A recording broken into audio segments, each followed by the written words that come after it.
Bago tayo magpatuloy sa video ko ngayon ay shoutout muna sa isa nating kababayan na si Hero Ulo TV. Pa-shoutout po kuya, isa po ko sa nakapag-register ngayong August.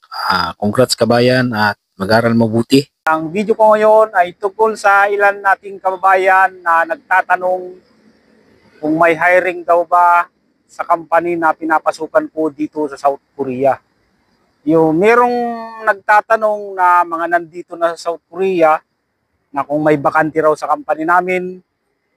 Sa company namin ay sakalang yung amo ko mag-hire kapag yung uuwi na ako.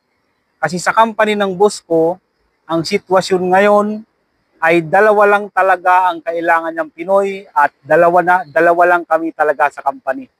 At mag-hire ng amo ko sigurado pag uuwi na ako.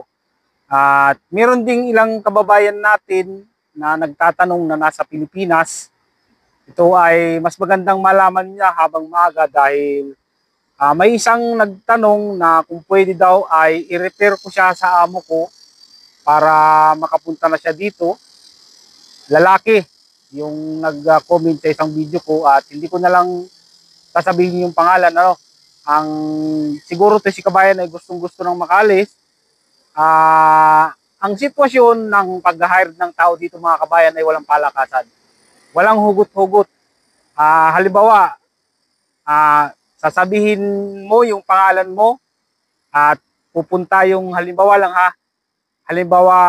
gusto mong magpakuha sa amo ko, nagsabi ka sa akin, tapos sasabihin ko sa amo ko yung pangalan mo at pupunta siya sa labor para hugutin yung pangalan mo. Doon dahil nasa roster ka na, siyempre nandun yung pangalan mo, ay hindi pwede yung ganun mga kabayan. Bawal ang hugot-hugot dito, pantay-pantay lang. Hindi pwedeng humugot ng tao, hindi pwedeng pumili ng tao, kasi nga picture lang ang ipapakita ng labor kapag pipili sila lang tao at tatanungin lang yung employer kung ang kailangan niya ay babae or lalaki. Pag nagsabi niya siya na babae ang kailangan niya, lalatagan siya ng picture na puro babae lang. Kaya ang payo ko dun sa mga naghihintay ng employer ay magtiyaga na lang kayo sa paghihintay at darating din yan. At ito pa yung isang nangyayari dito kasi nga marami ding mga release dito, marami ding mga EPS worker na mga walang trabaho. Yung katulad nga nung may mga nagtatanong sa akin. At ito yung isang kaya marami naman talagang dahilan kaya maraming tengga na mga naghahanap ng trabaho dito. Isipin nyo, nandito na sa South Korea, kahit nandito na ay naghahanap pa rin ng trabaho. Tungkol sa bagay na yan ay may kanya-kanyang dahilan yan. Merong yung iba, pinalaya sa company. Meron yung iba, may nakaaway sa company. Meron yung iba, naghahanap ng puro overtime. At yung iba, nahirapan lang ng konti, ay lumalayas na sa company. Kanya-kanyang kanya-kanyang dahilan. At ito yung isang sasabihin ko sa inyo na, pero ito'y bihirang-bihira lang mangyari sa isang company. Meron ditong mga company, katulad dun sa company ng kumpare ko, doon talaga ang kailangan nila ay yung tinatawag na hanggukmal chari, yung magaling ng mag-Korean. Ito yung nangyari daw sa company ng kumpare ko. May hinarid na bago. Pagdating doon, kinakausap ng amo niya ay wala daw maintindihan. Hindi makasagot. Ang ginawa daw nung amo niya ay inirelease agad.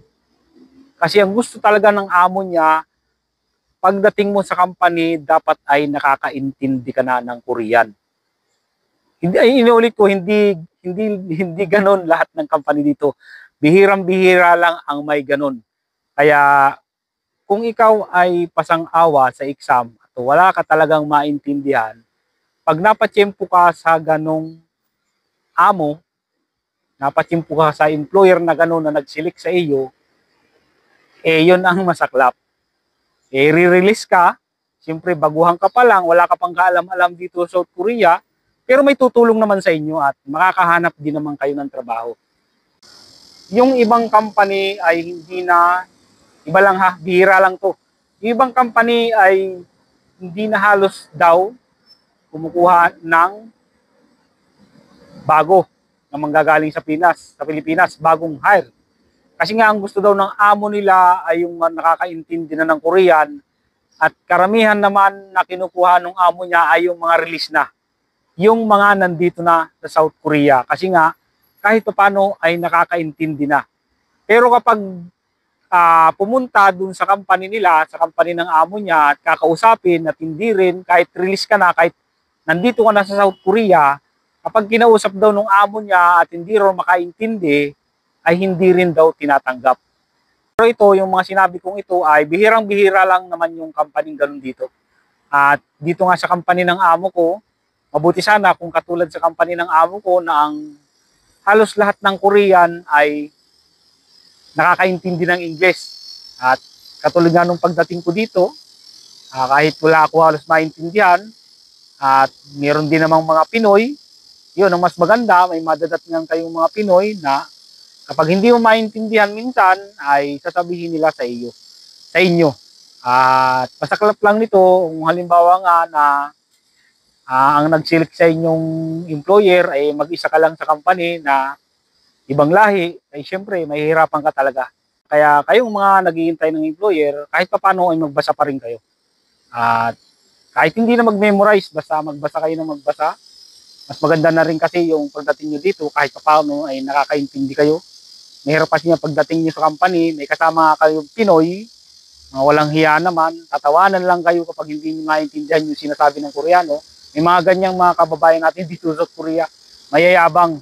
Kaya ang payo ko sa inyo, kahit paano habang naghihintay kayo ng employer, magbasa kayo ng magbasa, kahit o kaya mag-memorize pa rin, lalong-lalo na yung mga counting units, yung mga sino Korean number, pure Korean number, i-memorize nyo yan, 1 to 100. Mas maganda nito, halimbawa, kung mahilig kayong manood ng mga pelikula, o kaya mga Korean drama, ang piliin ninyo na pelikula, halimbawa, ang gusto nyo ay drama, action, horror.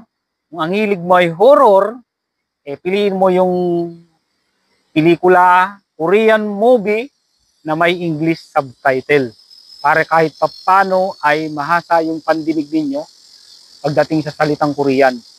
Kasi pagdating kasi dito, meron kasing mga Koreano na parang kinakain yung salita nila at meron namang mga Koreano na talagang maiintindihan mo yung sinasabi nila kasi klaro yung binibigkas nila. Meron kasi dito yung parang kinakain na yung salita.